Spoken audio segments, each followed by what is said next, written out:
Hey everyone, welcome back to BioNexus Health podcast series Autism Uprooted. Today we will be discussing questions that have been sent to me from parents of children newly diagnosed with autism in Europe. And once again, we have the wonderful Andrea. She has volunteered to come to today's podcast with questions from various parents that she has taken the time to gather so that we can be most informative and most helpful to overwhelmed parents. We know what it is when your child gets diagnosed on the spectrum.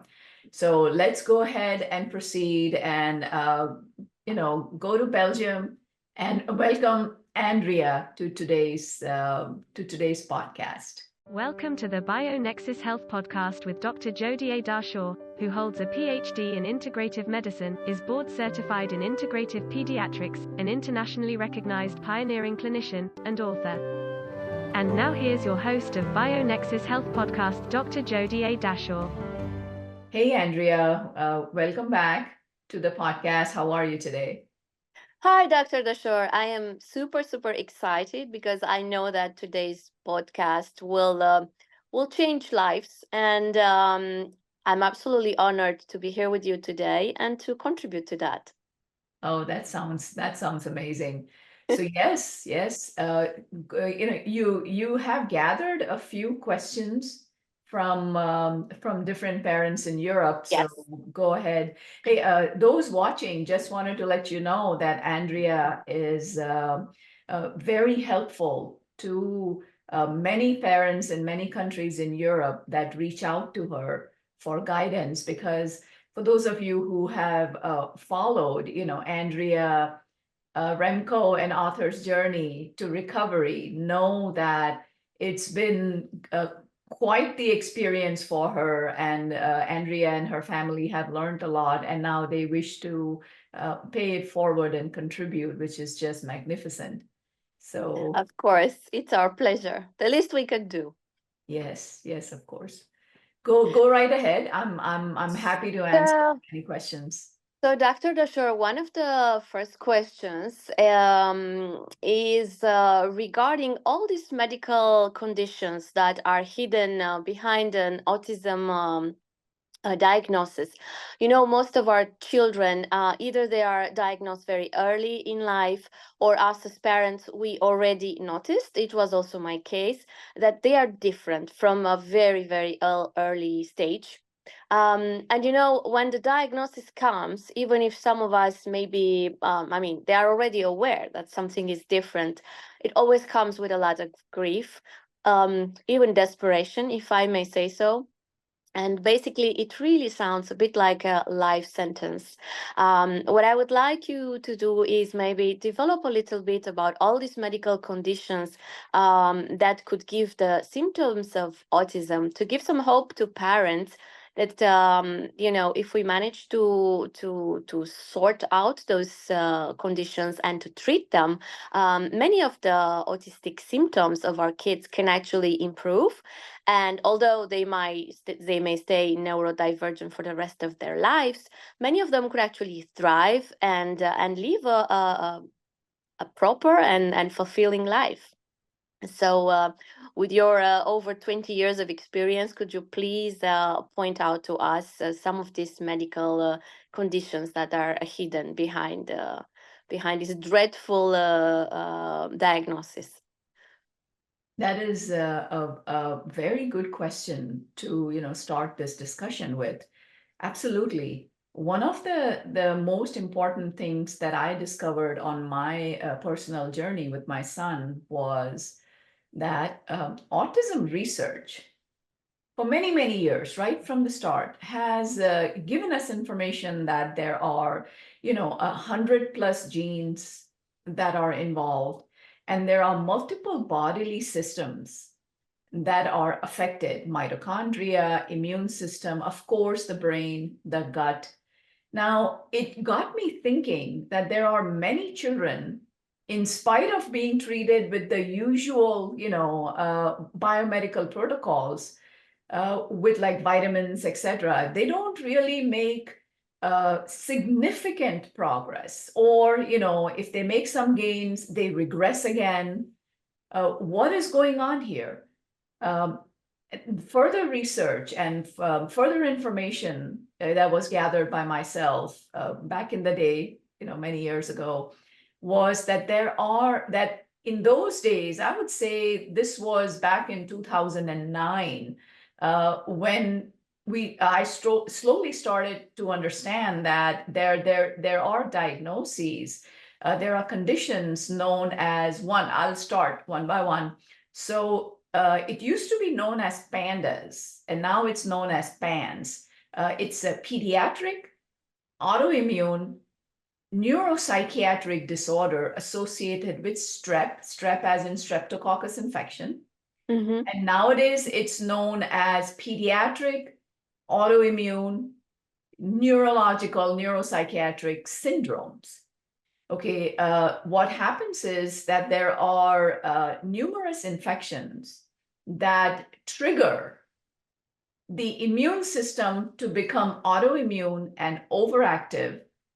And that autoimmune immune system sends antibodies to attack the child's brain. So your own immune system is going through friendly fire by mistake and sending antibodies to a specific area in the brain known as the basal ganglia, and it is causing damage and inflammation.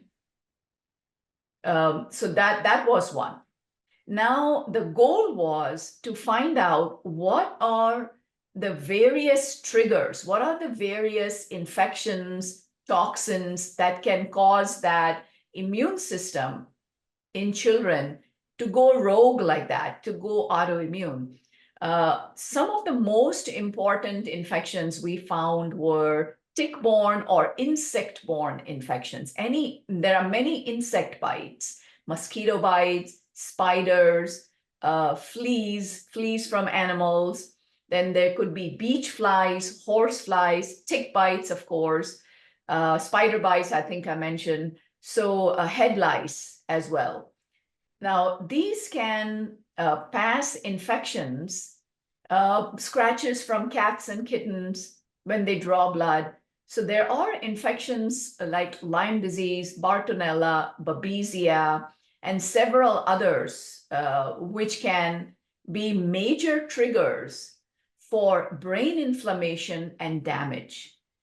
Okay, now lastly, it is important to look at environmental toxins.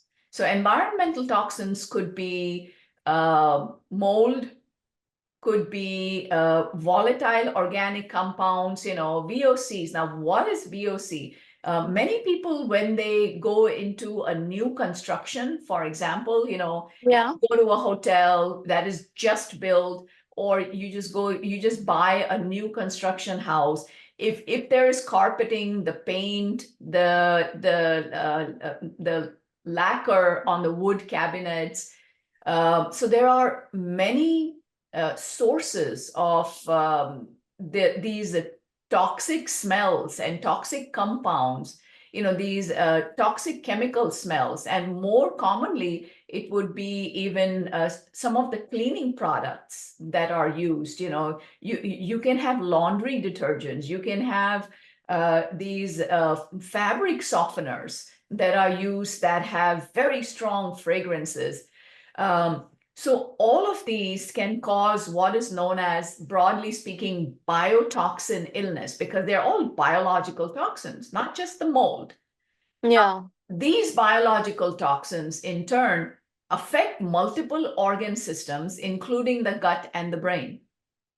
So with autism, we already know that mitochondria, the gut, the immune system, the brain, possibly the liver, the other detox organs in the body might not be detoxifying correctly. So when you look at the interaction of so many organ systems that are affected, it becomes important to look at what else could be affecting these systems. You can't just sit back and say, oh my gosh, I have, like you said, I have an autism diagnosis for my child. It becomes a life sentence for the whole family.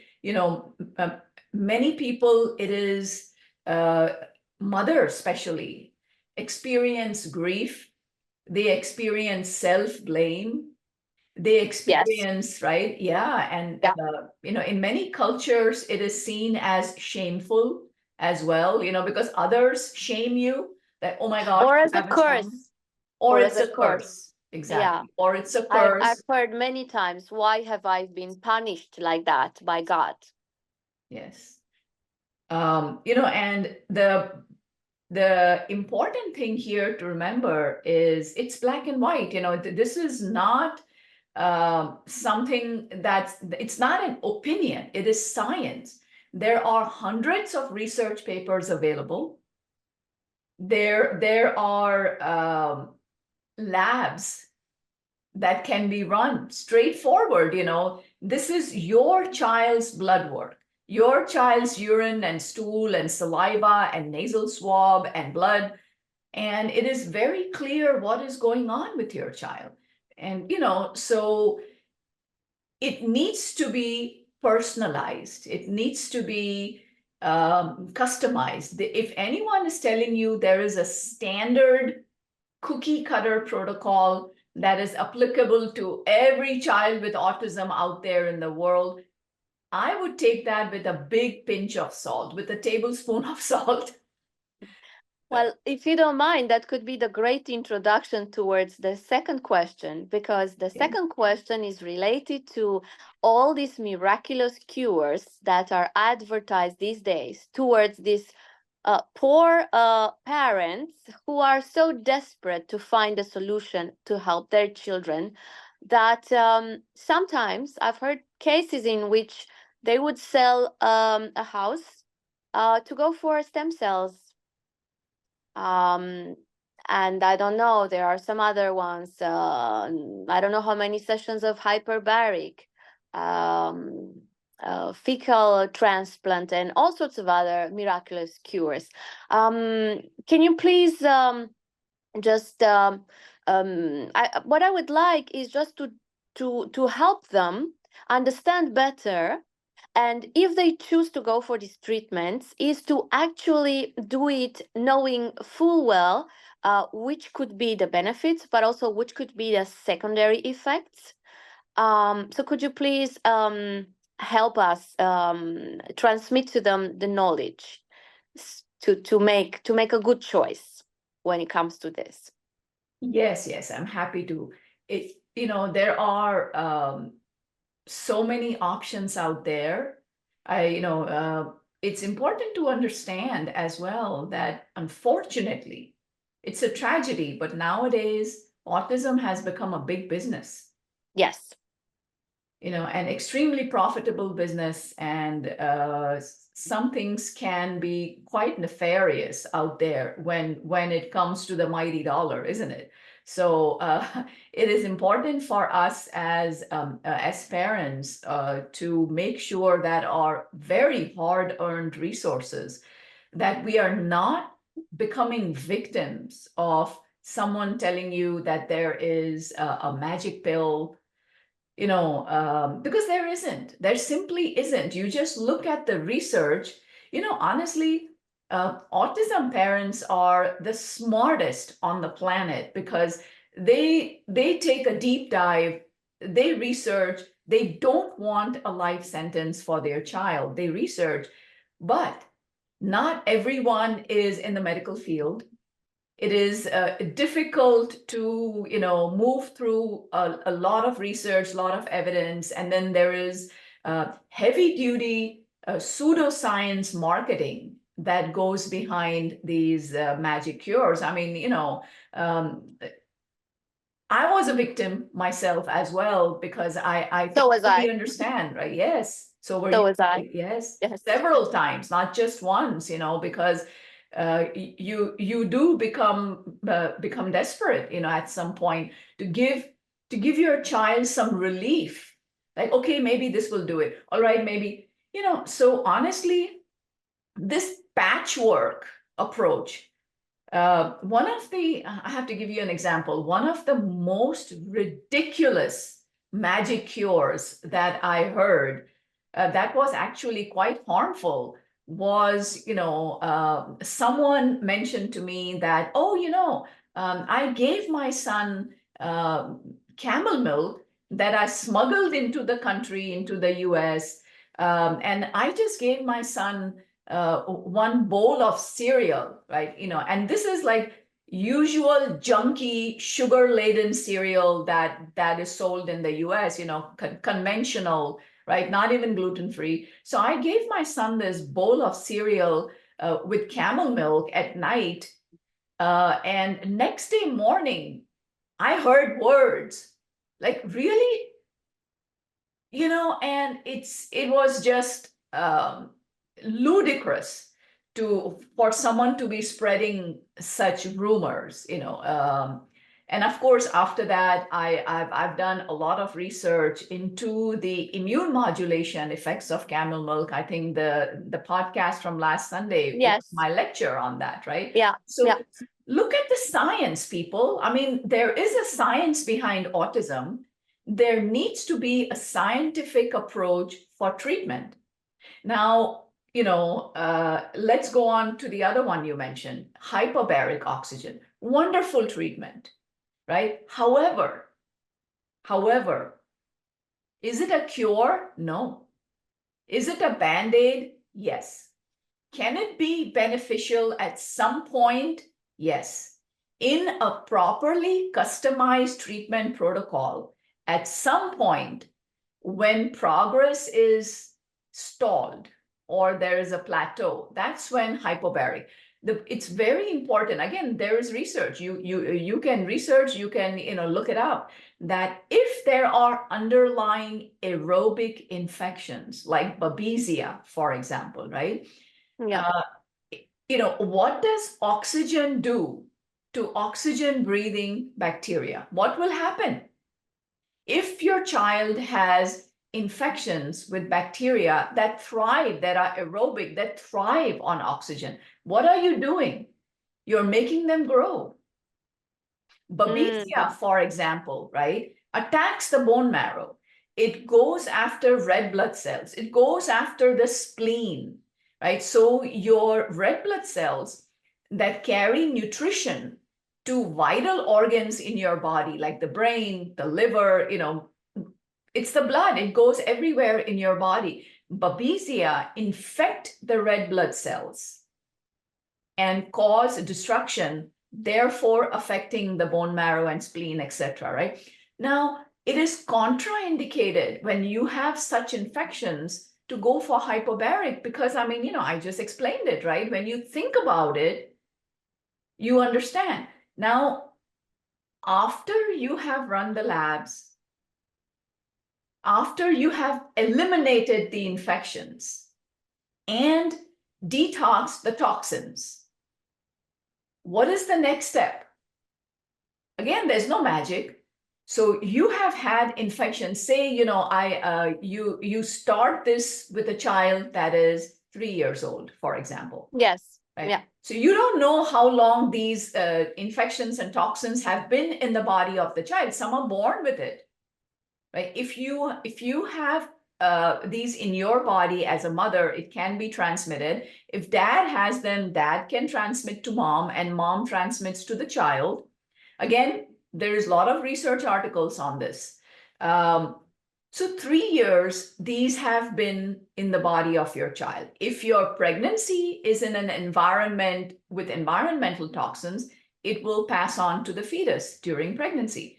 Again, there's research that I have done with multiple countries around the world, and this has been proven. Environmental toxins are a very high risk for autism spectrum disorders, right? Exposure during pregnancy, that is. Now, you say, for example, we investigated, we eliminated, we detoxed. What is the next step? You have to repair the damage. They don't exist in the body just, waiting for you to eliminate them. No, these toxins cause damage in the body.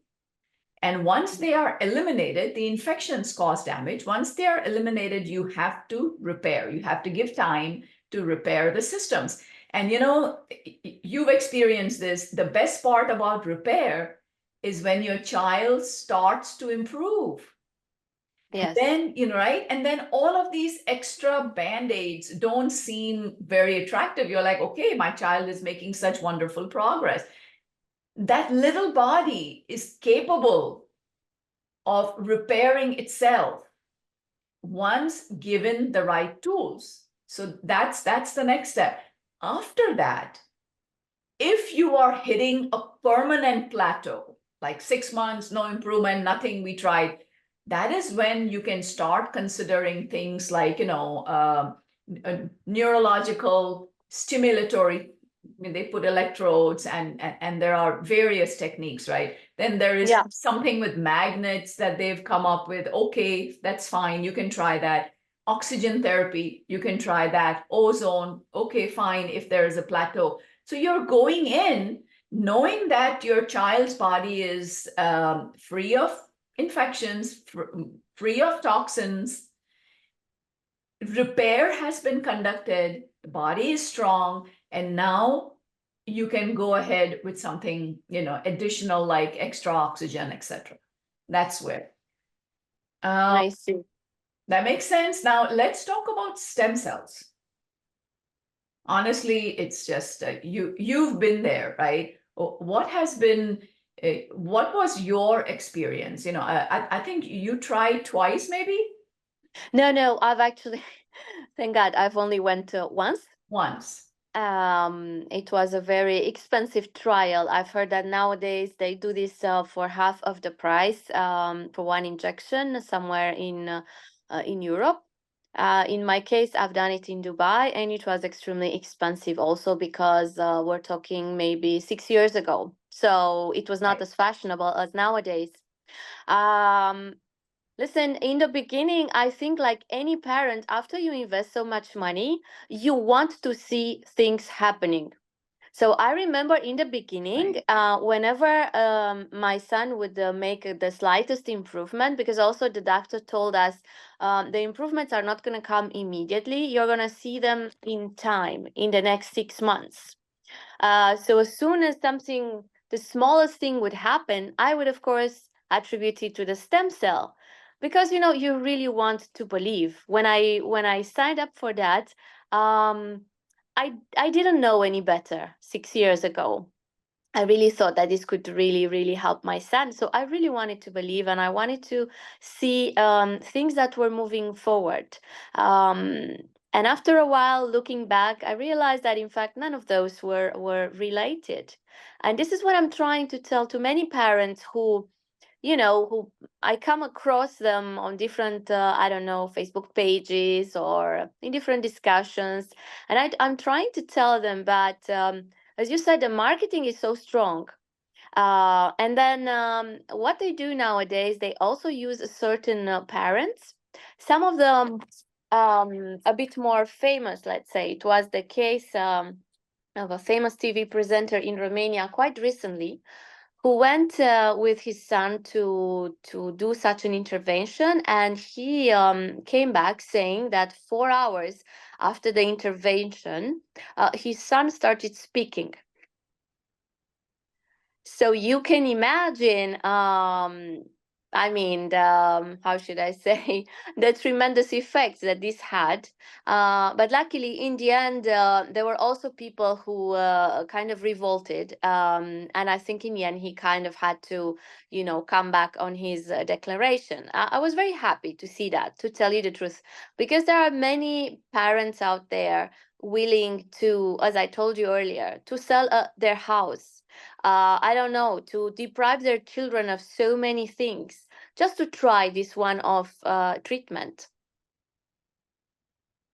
That is eye-opening and sad. It is very sad. It is, but it is the sad truth, unfortunately. Yeah. It is important to understand and dig through the aggressive marketing. It is important, many have a lot of explanatory videos out there that talk about miracles, etc., right? With cell treatment, for example, as well as others, FMT, etc., right? So that's marketing. And it is important to dig through all the razzle dazzle and understand that, if there was a magic cure, there wouldn't be any autism left in the world.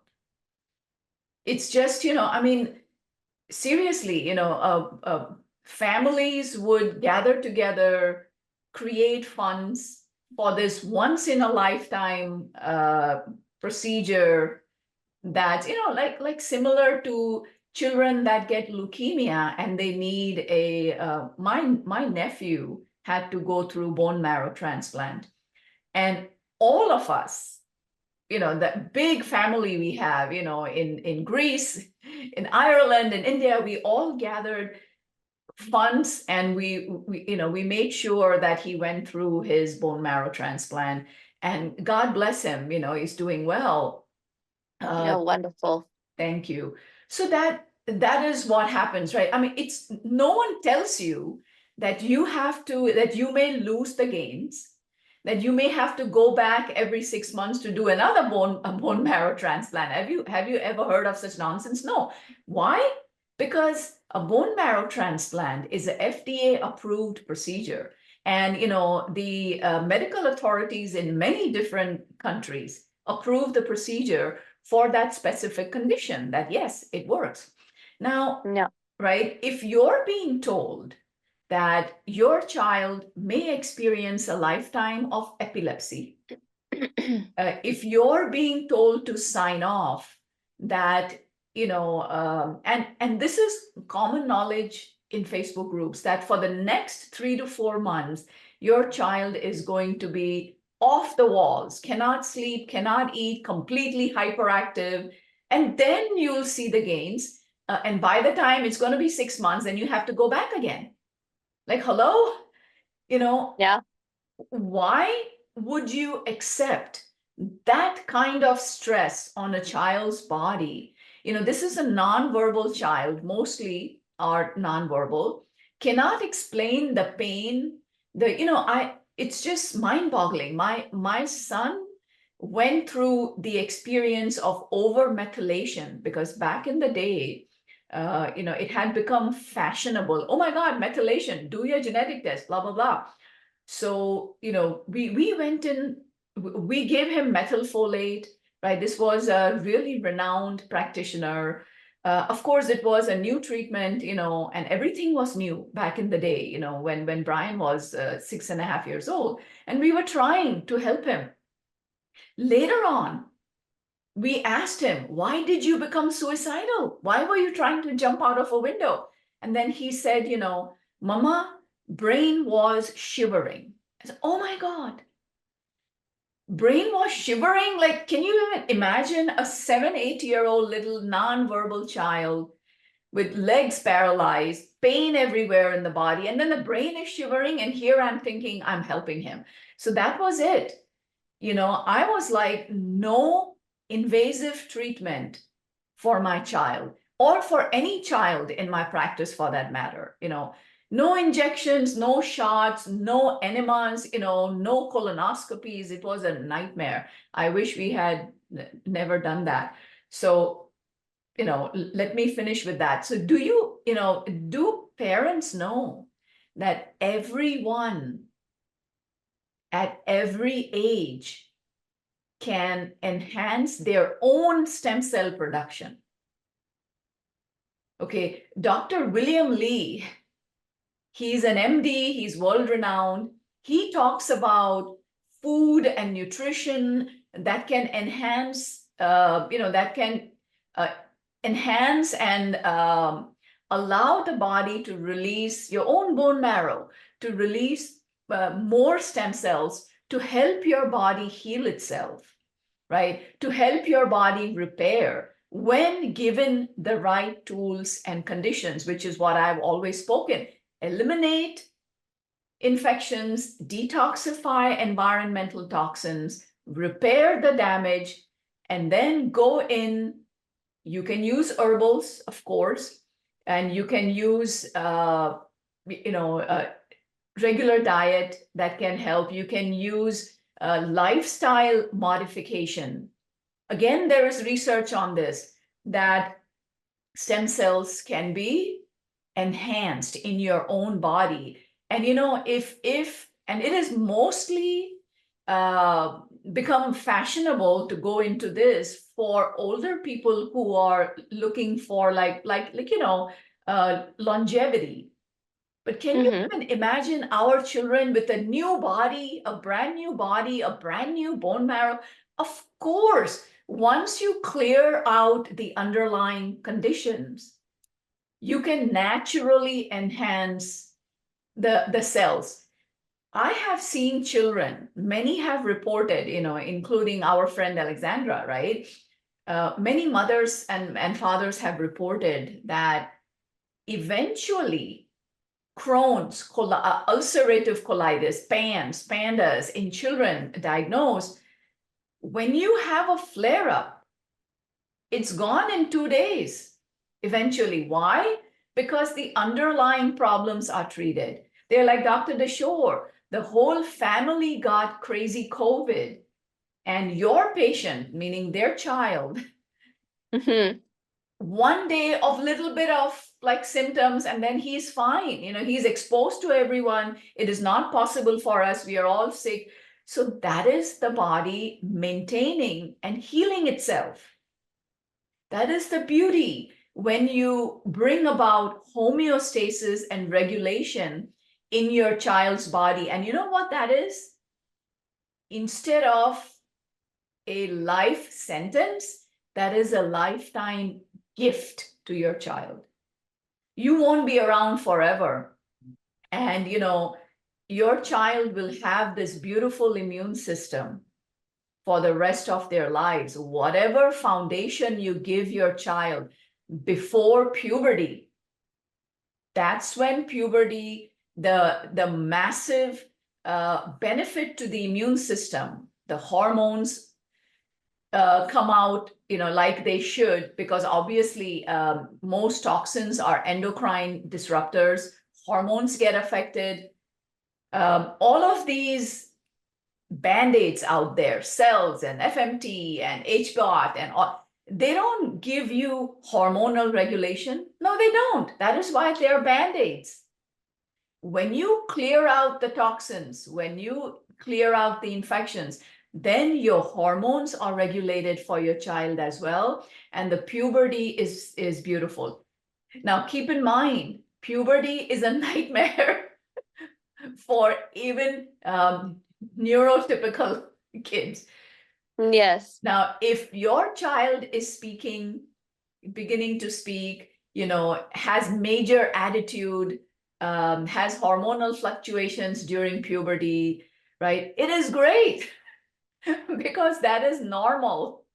He's being rude, he's being moody, locked up in the room. That is absolutely normal. That's the puberty you want for your child. Yes, So indeed. I can't explain strongly enough, FMT, that is, back in the day when we tried FMT, couple colonoscopies, endoscopies, oh my God, my poor child. I wish I had never, subjected my child. But the thing is, he was not growing. That they gave us 2 months for him to live. So we were struggling. We are like, let's try everything, whatever we can to get So him it was stabilized. desperation again, just as I Yes. mentioned earlier. Like sometimes life pushes us in a corner where we really, our brain is telling us this is wrong. But then in our hearts as mothers, we just want to try whatever because, Yes. survival instinct, basically. Yes. Yes. In those days, FMT, you did not completely eradicate the natural microbiome of the child. Nowadays, they do that. And God bless the researchers. I'm telling you, everyone's heart is in the right place. All the doctors who research these various techniques. And I have nothing against anyone. It's just that, as parents, as an autism mother myself, it is important before you start selling your jewelry and homes, which is what we did. Yeah. I told my mom, look, you've given me all this wonderful jewelry, I'm going to have to, she's like, do whatever you need to do. It's just, it's important that Brian gets better. It is not required.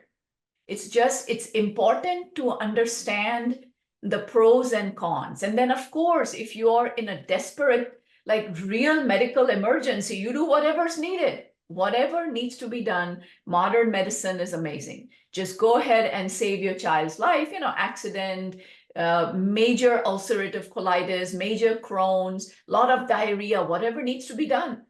But once the child is stable, go back to research, relax, take a step back, and make the proper choice, which is in the long run. We did FMT for a while, and this was somebody else's DNA. Thankfully, we did not wipe out the microbiome.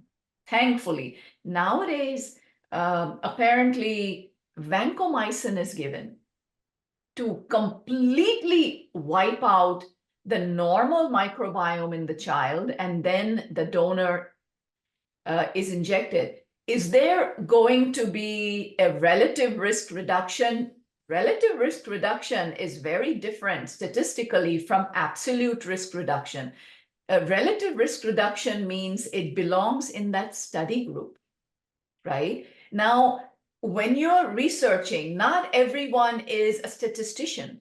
I have taught medical research statistics at the doctorate level to PhDs and MDs for many years in the past.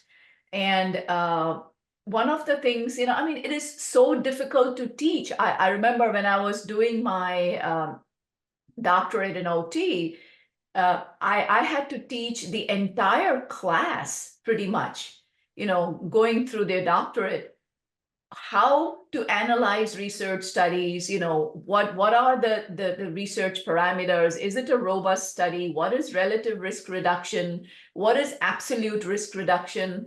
It is very different from scientists presenting to you that the control group and the experimental group, this is the research we saw. You know why? Because it was a controlled environment. Sure, it was randomized control. Sure, it gives us scientific information, but you have to understand the absolute risk reduction is very different, meaning for your personal child, what will be the risk reduction? So if you have a child that was a vaginal delivery, normal delivery, all of your good microbiome, the child already has. If the child on top of that was breastfed, however, a couple months, whatever you breast, couple weeks, it was breastfeeding, then you get additional beautiful benefits with the microbiome. Why would you want to eradicate that? So there is so much, it's as, I have a lot of passion when I help children. It's just, it is so important as a parent to analyze the options before rushing in head first. It is going to take you a few years to get your child better. But what is a few years when it comes to the rest of your life? Rest of the life. Yeah, exactly. Thank you for joining Master Herbalist Dr. Jodi A. Dashore, Director of the BioNexus Health Clinic and BioNexus Herbals, on the BioNexus Health Podcast, where we explore and share information and stories about recovering and healing from chronic and environmental illnesses such as mold biotoxin illness, Lyme disease, autism spectrum disorder, fatigue, Crohn's and colitis, mast cell activation syndrome, PANS, and more. Please help us grow our message by subscribing to our podcast channel and sharing the podcast on your social networks. For more information, visit bionexushealth.com. Information within this video, audio, or text, collectively known as the podcast, has not been reviewed by the FDA. Nothing within the podcast is intended as or should be construed as medical advice. Information is for general informational and educational purposes only.